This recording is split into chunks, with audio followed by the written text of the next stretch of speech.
He still has plans for you. You're gonna turn yourself in, and admit you're John Lark, then watch the old world implode from your dark little cell. And if I don't?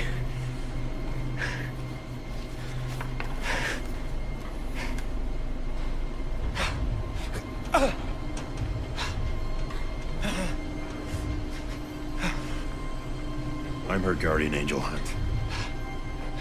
If I see you again, she dies. If you try to warn her, she dies. No Kirby.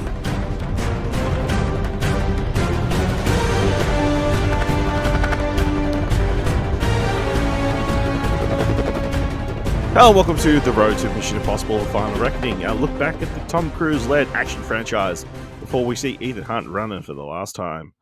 I'm Asher Hobley, and choosing to accept this mission is Dylan Blatt. Reloading my fists all the way to this podcast. Just reloading those arms. Yep. Got your mustache on.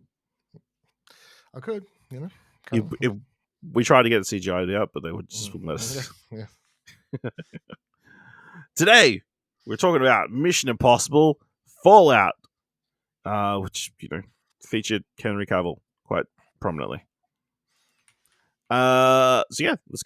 Let's get into it. Please be aware we're freely discussing anything and everything about plot themes in any of the movie, so if you haven't watched it, come back later.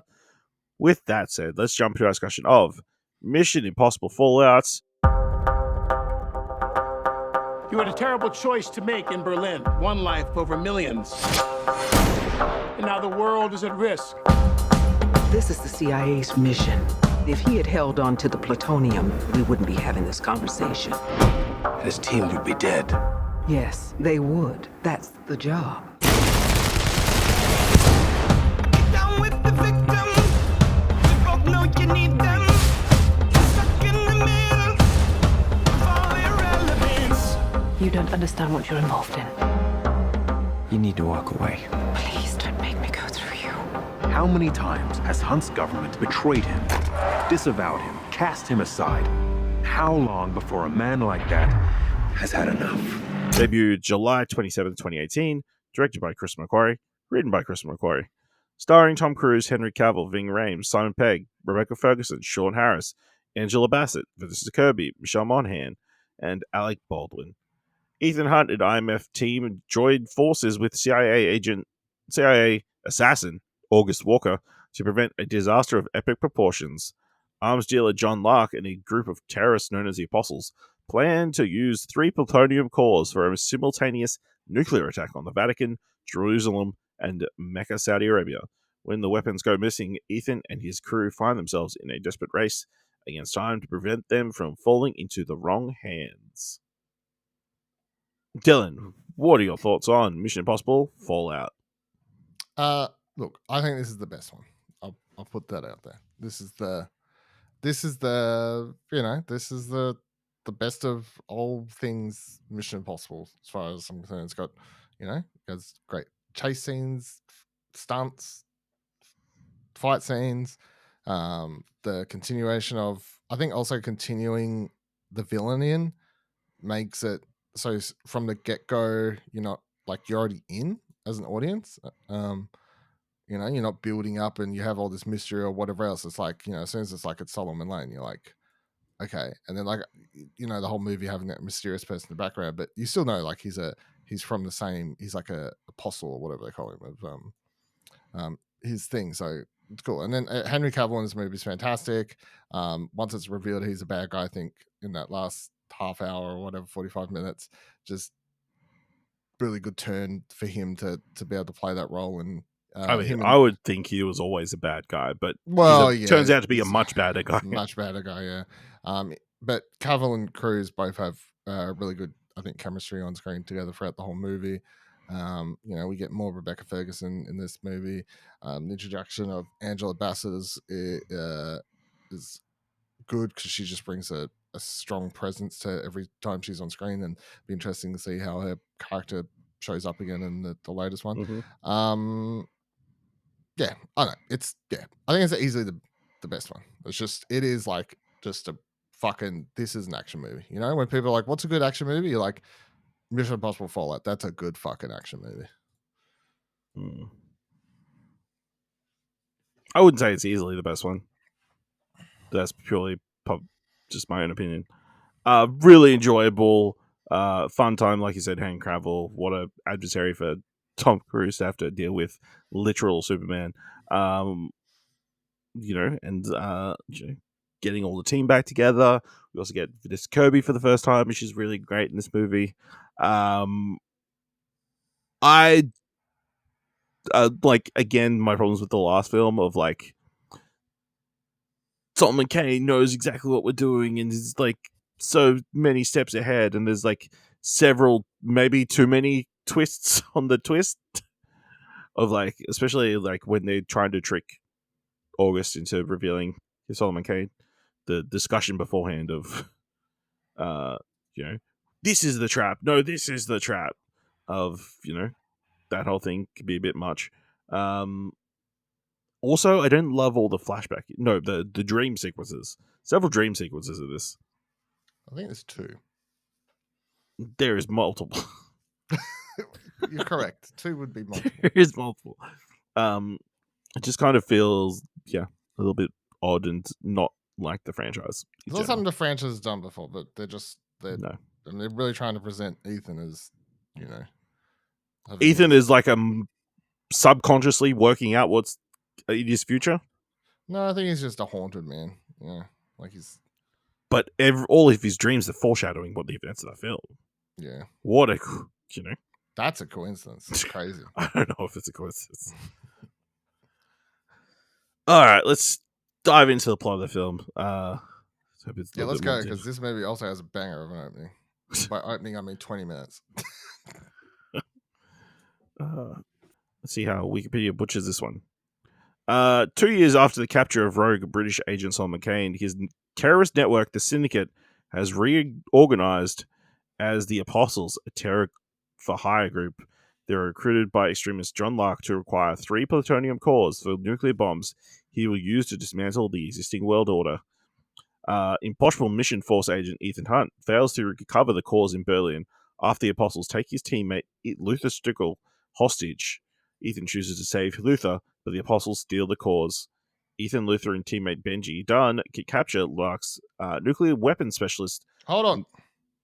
I just want to, because not to go too far. I like the opening. Like, as I teased last week, this movie just does such a, like, they really want to sell home. They do several things throughout the whole movie, and they mention it several times that Ethan Hunt will not let one person die to Save the thousands. To save the thousands. It is save everyone or nothing sort of thing. Yeah. Which, look, watching all these movies in a row, I can't argue with that. Like, I don't say there's ever been. I don't think that's a untrue time. Yeah, I don't think it's an untrue thing. They've definitely not made a big deal out of it until this film, but I don't think it's an untrue statement.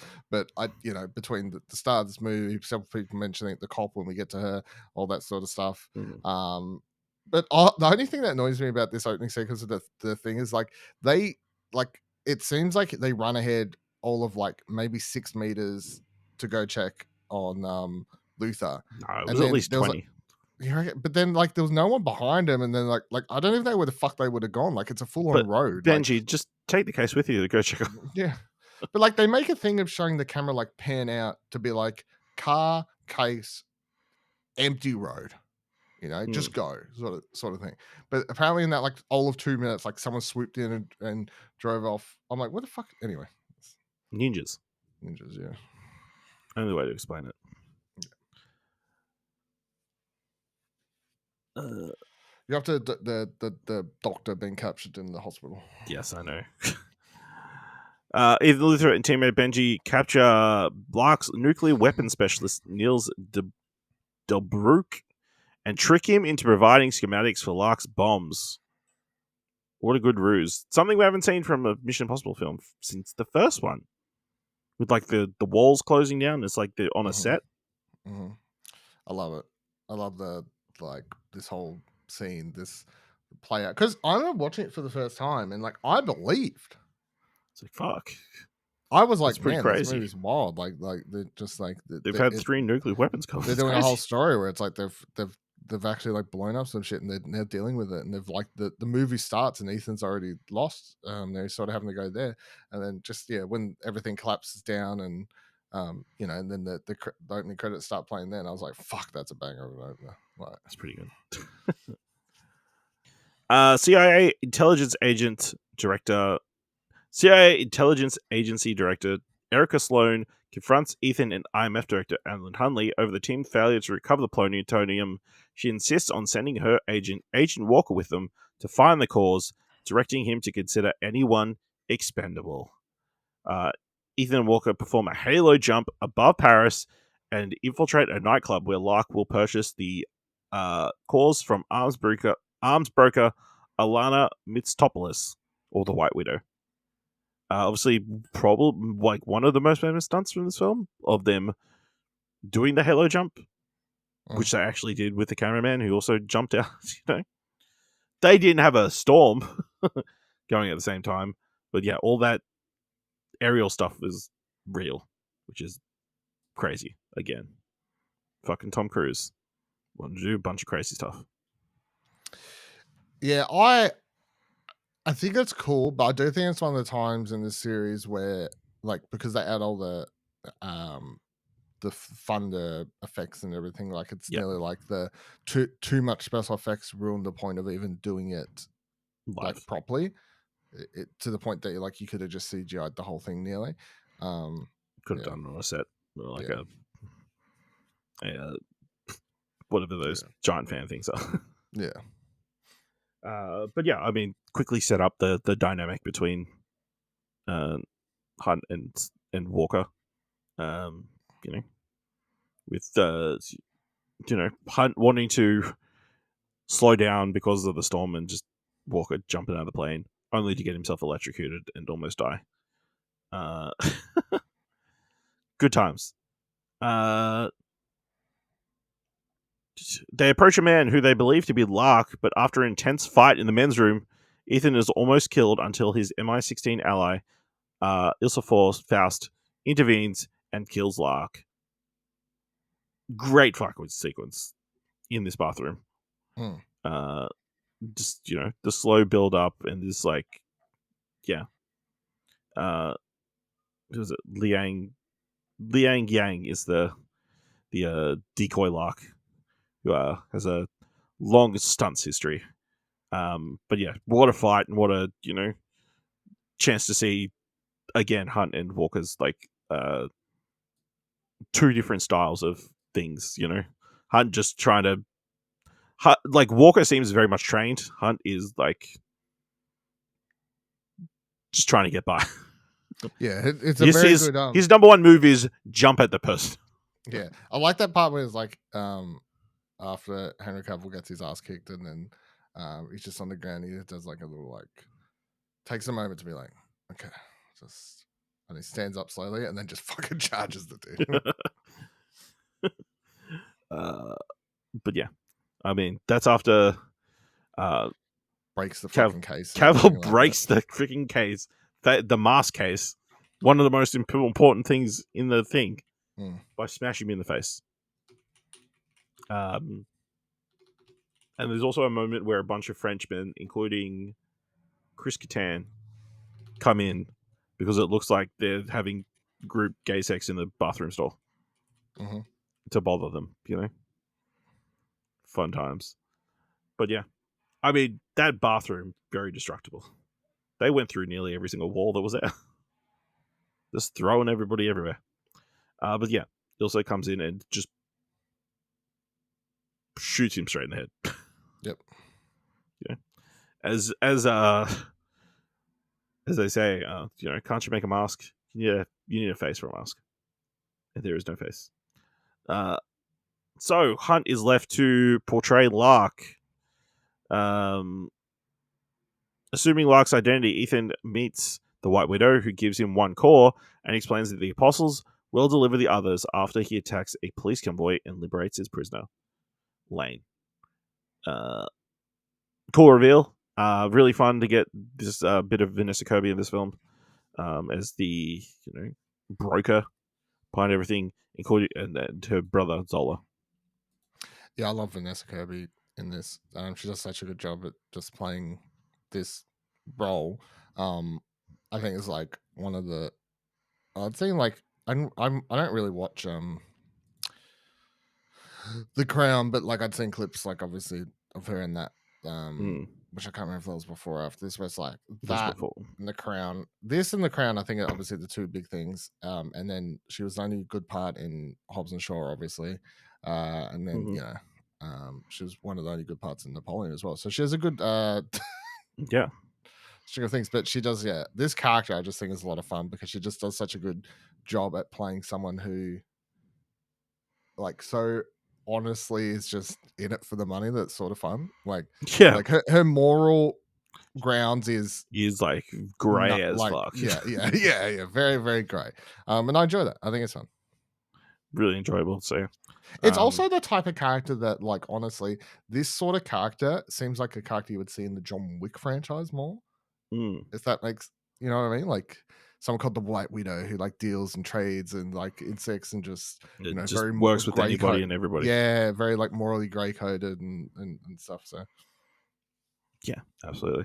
Also, should we mention that Ilsa tells Ethan that John Locke is a wanted man and everybody's there to kill him. So he has to fight his way out of that room. So that's a lot of fun, and she gets involved.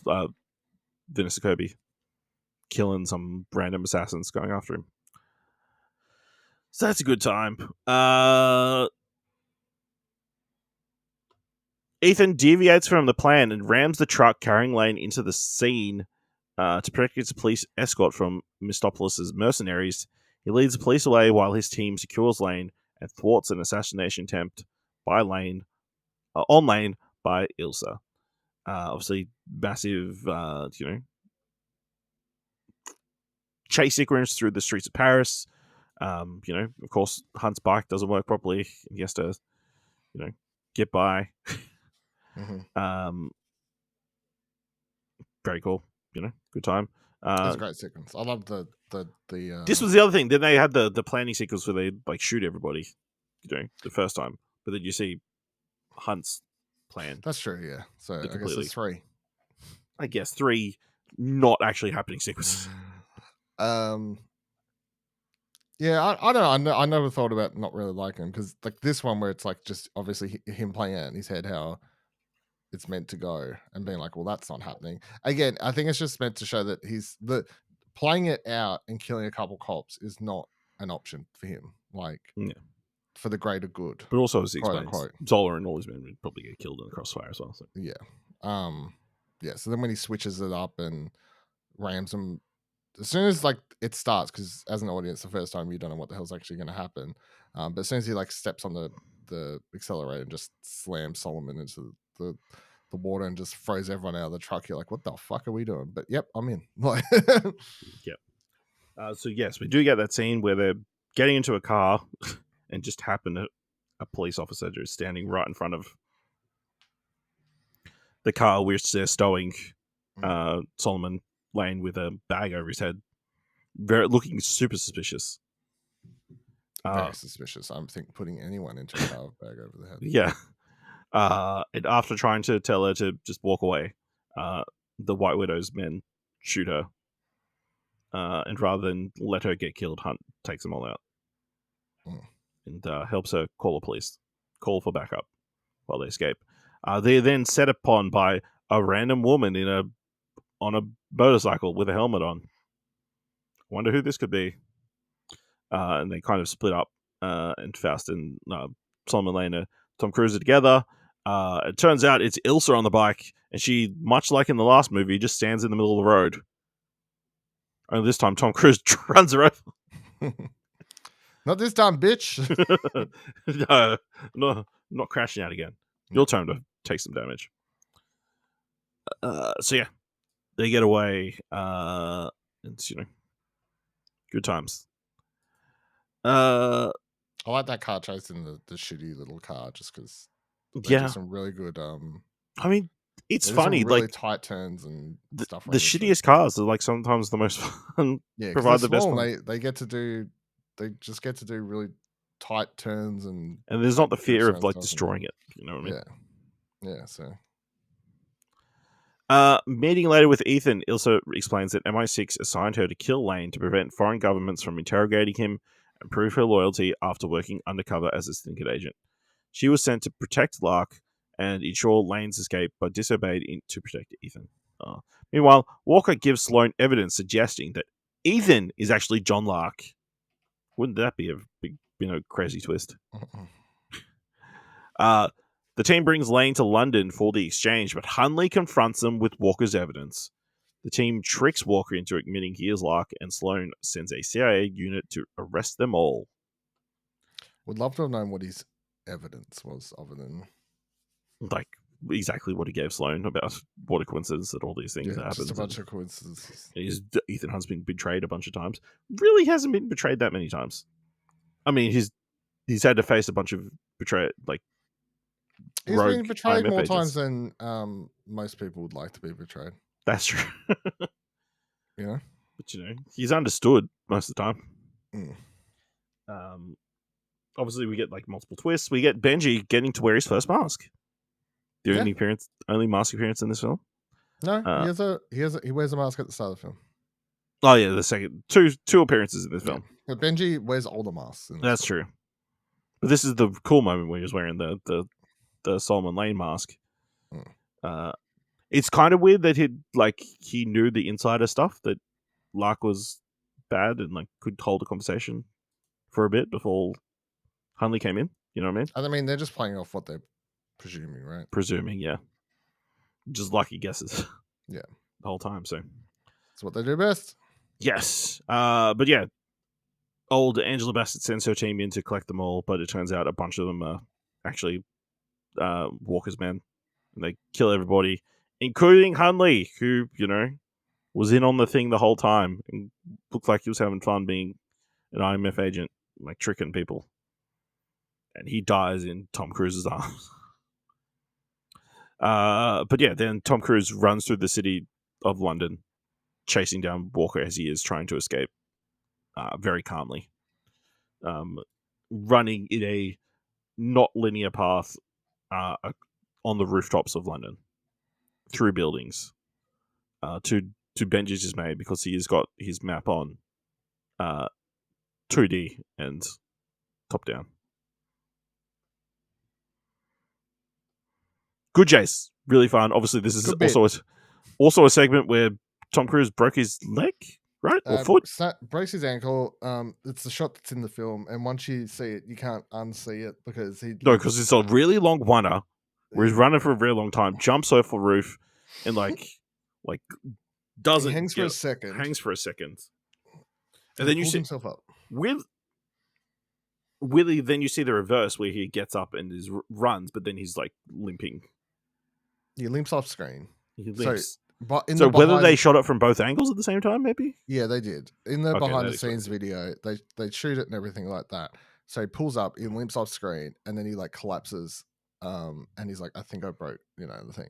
It's just that, like, there's a lot of bad things you can say about Tom Cruise for his religion and whatever else. But as far as like just being like a actor professionalism, breaks his fucking ankle, still goes, I will get off camera.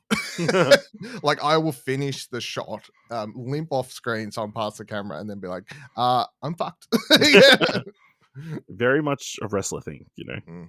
They'll finish MASH with broken whatevers.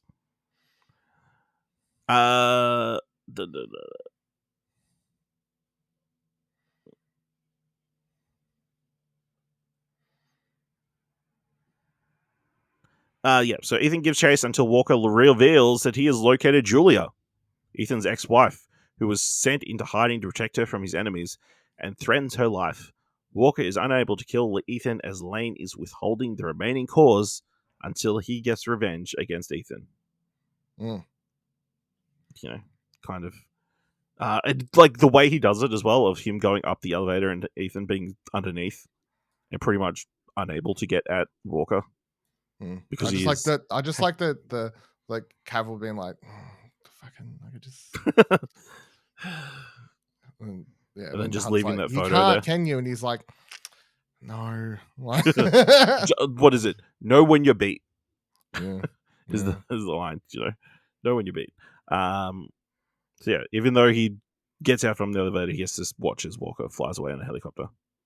Yeah, rough. All right. Ethan, Benji, Luther, and Ilsa track Lane and Walker to a medical camp near the Siachen Glacier in Kashmir, where treating a smallpox outbreak orchestrated by the Apostles. Ilsa deduces that Lane will use the bombs to irradiate the water supply of bordering India, Pakistan, and China, starving billions of people.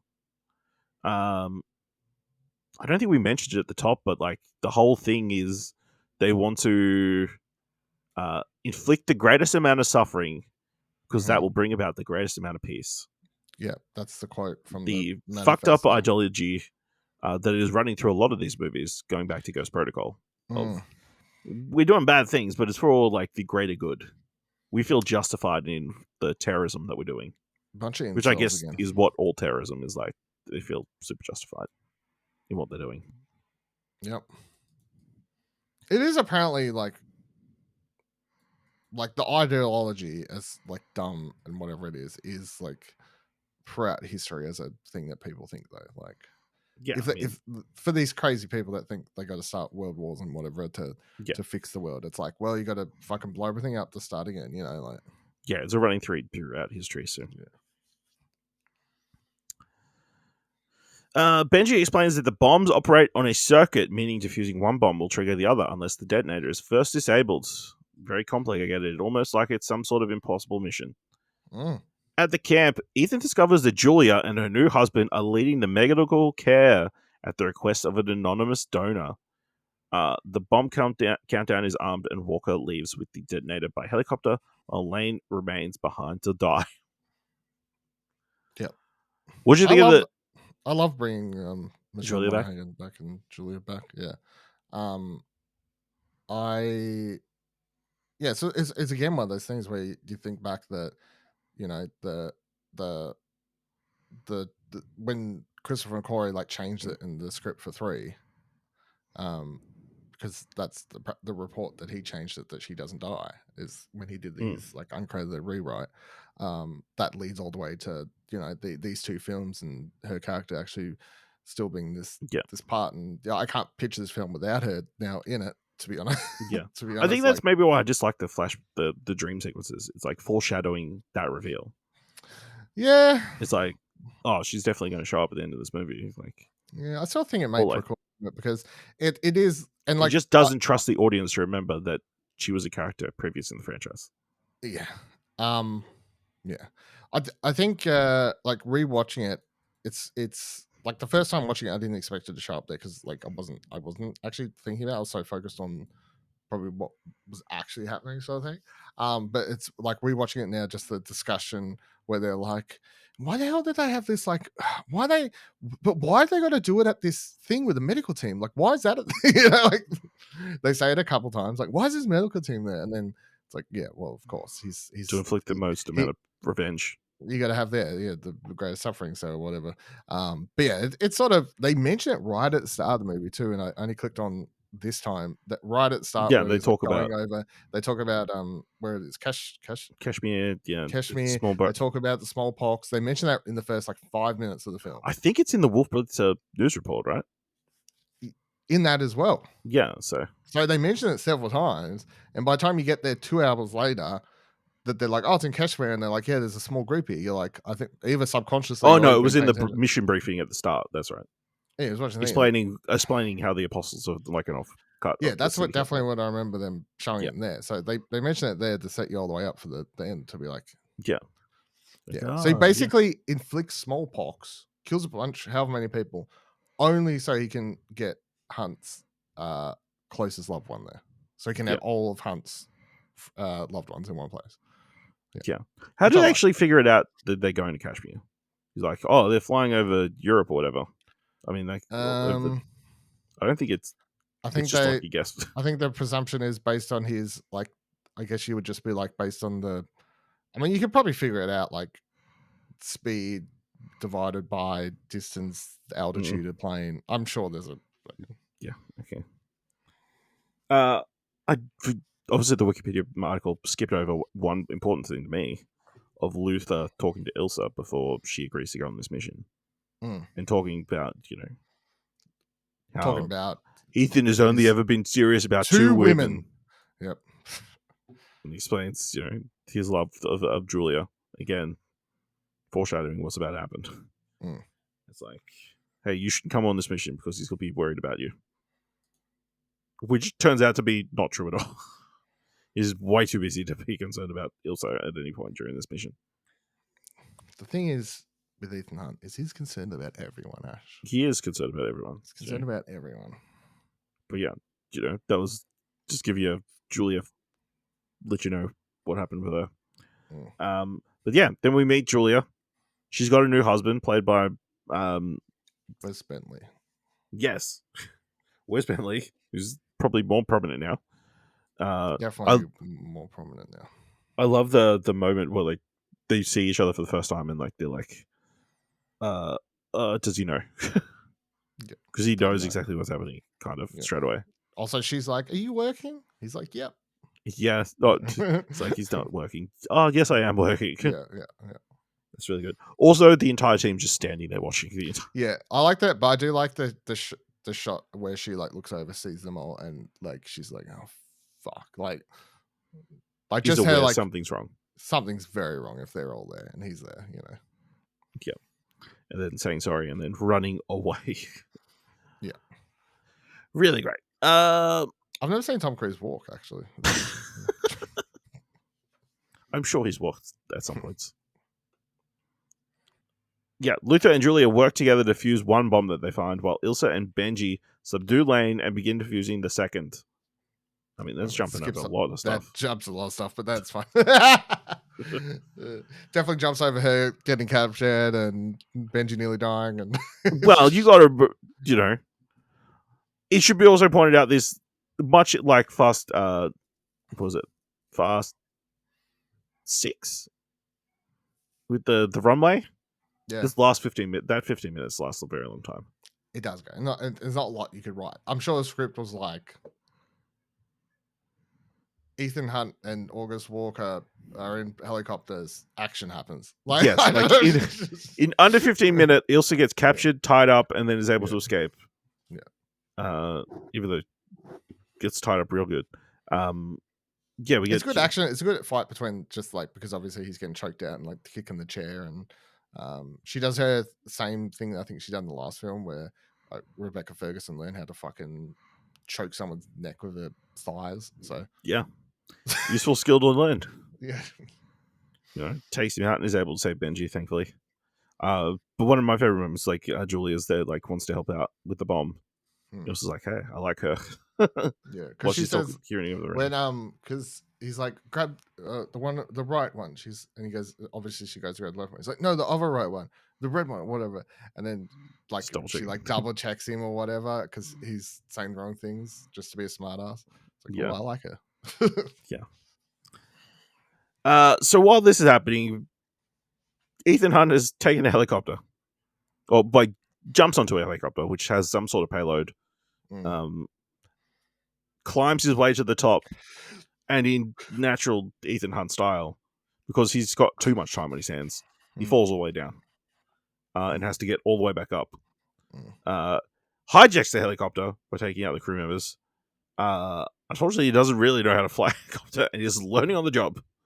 One thing I'll say is I think they almost purposely, the shots, I don't know if it's a choice, and if it was, I don't mind it, but the shots of him under the camera almost feel more GoPro-y and less like they've actually been color corrected.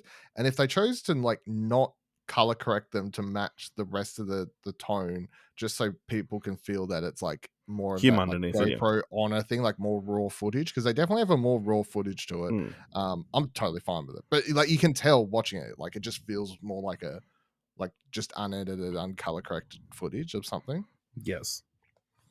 So yeah, there's an extended helicopter chase sequence where Henry Cavill is firing a big gun. He did this in Top Gun back to back, and it's just fuck it, let me just fly helicopters. Just let me fly everywhere. Yeah.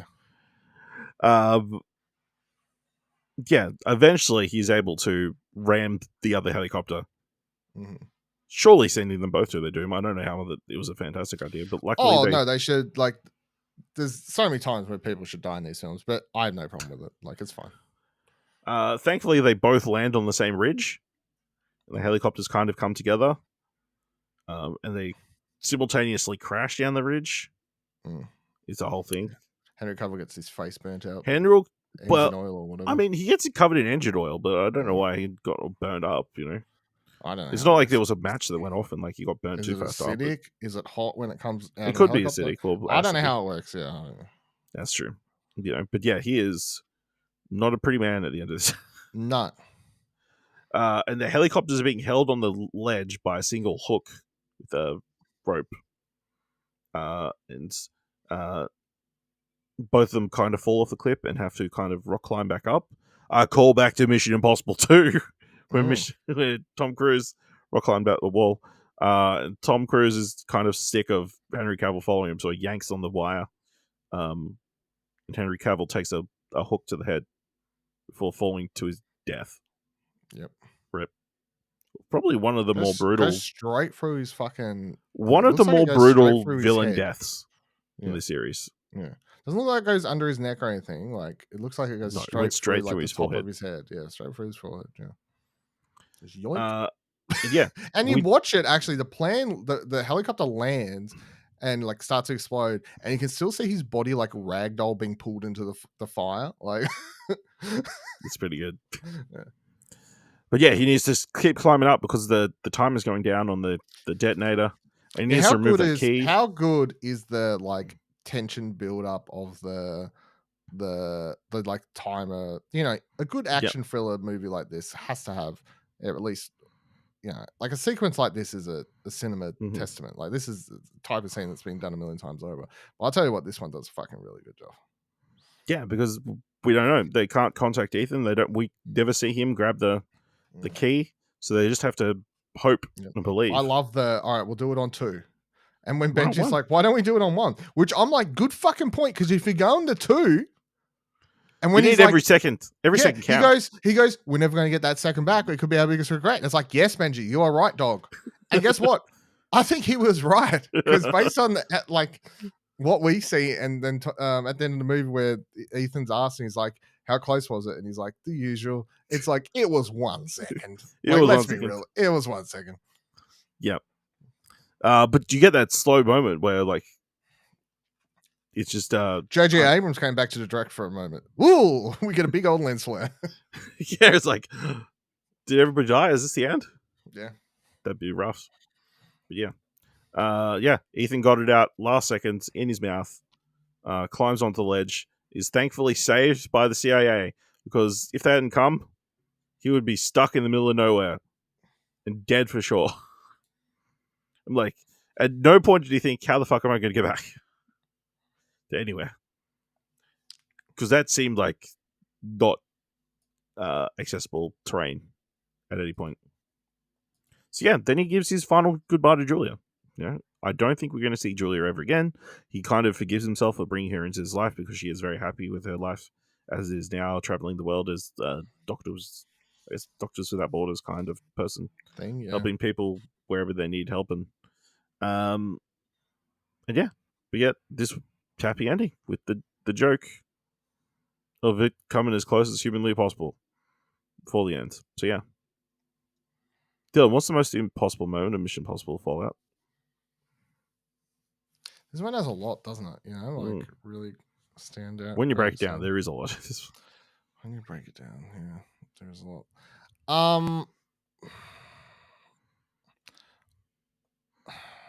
This one's really hard for me, actually. I like a lot.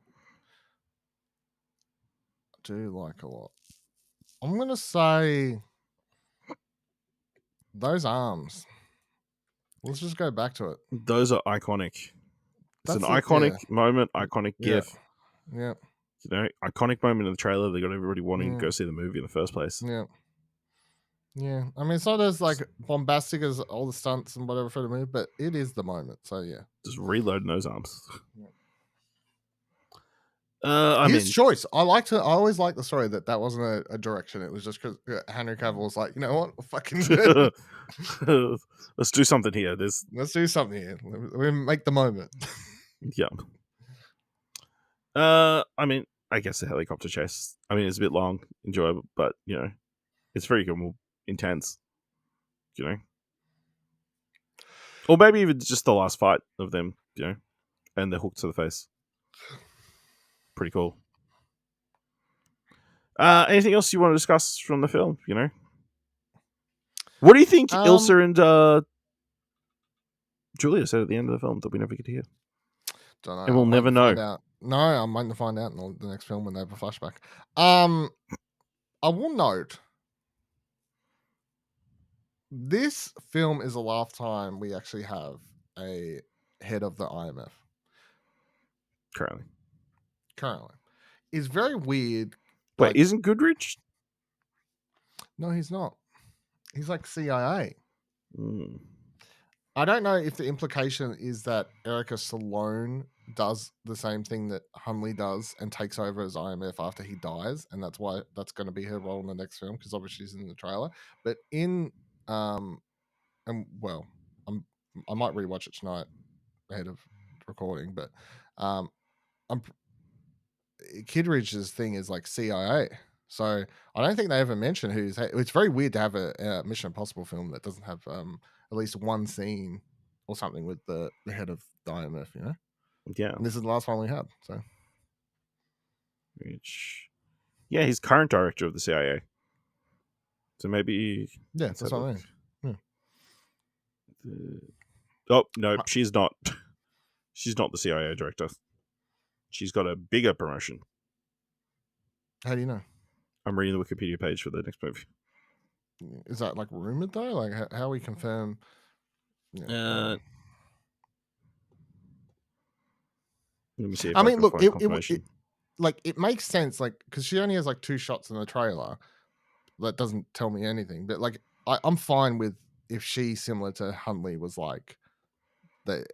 Ethan proved himself. I wanted to go work there, or what? Who cares? Like whatever. But it is weird that this is like we do go next film without a IMF director or secretary, whatever the hell we call him.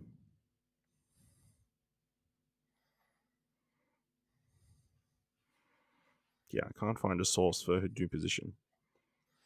Yeah, I don't believe. I think you could read into it that she might be, but yeah, we'll find out. Yeah, okay. They're just basing it on the trailer. Yeah, okay. That she is the president. The president, okay. I mean, she does look president-y when she's like coming down the helicopter. So, yeah. But yeah, I mean, my whole thing is, this is the last movie where we have an IMF director. So, yeah, there you go. That's a fun fact. Yeah. Anything else? No. So the Apostles are all done, do you reckon? Yeah. I'm fine with it. It's 2 movies, right? 2 movies to do a plot line. That's fine. Like we're good. We got the upgraded version of the Apostles now, so yeah, we get AI. Yeah, it really can detect a plan for everything. Yeah. All right, let us know what you thought of Mission Impossible Fallout by going to find us on Blue Sky at explosionnetwork.com or find us on other social media at ExplosionPod. If you want to help us out here at What Do You Want to Watch, leave us a review on Apple Podcasts, on Podchaser, leave us 5 stars, and then can we leave 5 stars, or just tell people about the show. And if you've enjoyed this episode, Thor's worth $1, head on over to our Ko-fi page at explosionnetwork.com/supports. Thank you very much for listening. Until next time, remember, this podcast will not self-destruct.